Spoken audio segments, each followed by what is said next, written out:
everyone, Christiana here for Card Player TV. Today I'm here with Matt Savage for this edition of All Inbox. Matt, how's it going? Going great. Playing a little tournament today. All right, we're at the Bellagio. Matt is a world-renowned tournament director as well as poker player. You're here today playing, but we've got some questions for you that we've got sent in from our readers.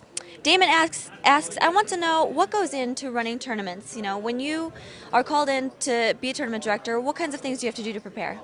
Well, for me, it's basically looking at the schedule first of all and trying to pick good dates. Then for me, also putting the right schedule of games down, doing the structures, running the event, doing rulings, and also being involved a little bit of the marketing. So basically, for me, I handle all of those facets of the tournaments.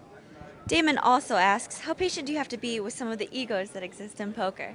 Well, as a tournament director, you have to have a little bit of an ego yourself, because you have to deal with those things. But for the most part, I've been very lucky that not only have I met so many great people in poker, but a lot of the top players are my friends and people that I actually associate with off the table. So it's actually been pretty easy for me, and I feel that I'm pretty lucky to have that situation.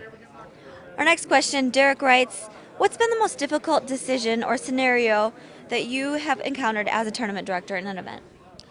There's a lot of difficult decisions, but basically some of the things that could change the balance of $1 million at the table. Things like an exposed card at the wrong time could cause a real situation. And I've had a lot of those situations come up over the years. But I've been pretty fortunate, too, not to have that many difficult decisions where I'd have to eliminate or disqualify a player. And I'm lucky to say that I've never disqualified a player in my career. So I guess I've been pretty lucky with not having anything really that difficult. Well, this is a question not just for myself. How do skills as a player transition to being a tournament director? It seems like when you're in those tough situations, you kind of have to keep your cool, listen to all the details, and come up with the correct decision. Is that kind of a parallel? Well, I'm not a good poker player. I actually consider myself a much better tournament director. But yeah, you do have to keep your cool. And, there's things that are out of your control sometimes, things as little as air conditioning and, the food being good or bad, come into decisions of what, we have to deal with.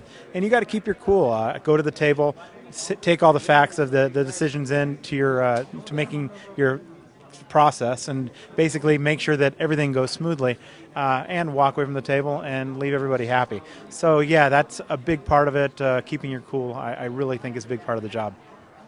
All right, now this next question is one that we've discussed in an article on Card Player. It's kind of a really talked about subject, and Mark asks, as a tournament director and player, I was wondering if you could explain the proper tipping etiquette. I know you've talked about this before, but I wanted to settle some debates with friends. Thanks, Matt, you're awesome.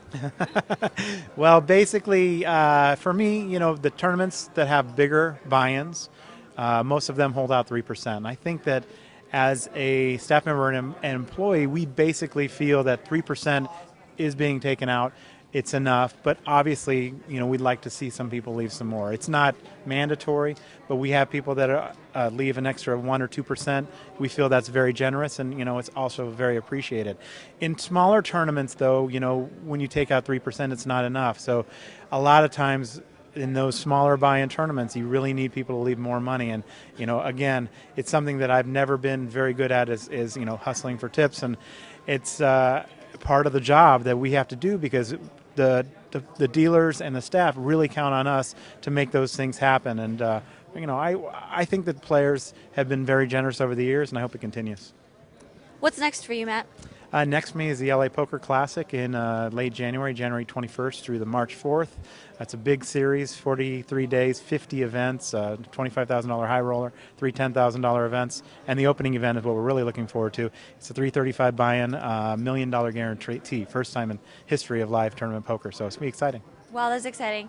Sounds like something that I would want to play. Is it a 2-day, day one? It's a day 1A, day 1B, and day 1C start. If you bust out a day 1A, you can play in day 1B. So we're expecting well over 1,000 players for each day. I suggest you sign up early, and it's going to be pretty crazy at the Commerce. Cash games are always big there, so we're real excited about the whole series. Sounds good. Thanks, Matt. Christiana with Matt Savage for Card Player TV, and don't forget to send your questions in to allinbox@cardplayer.com.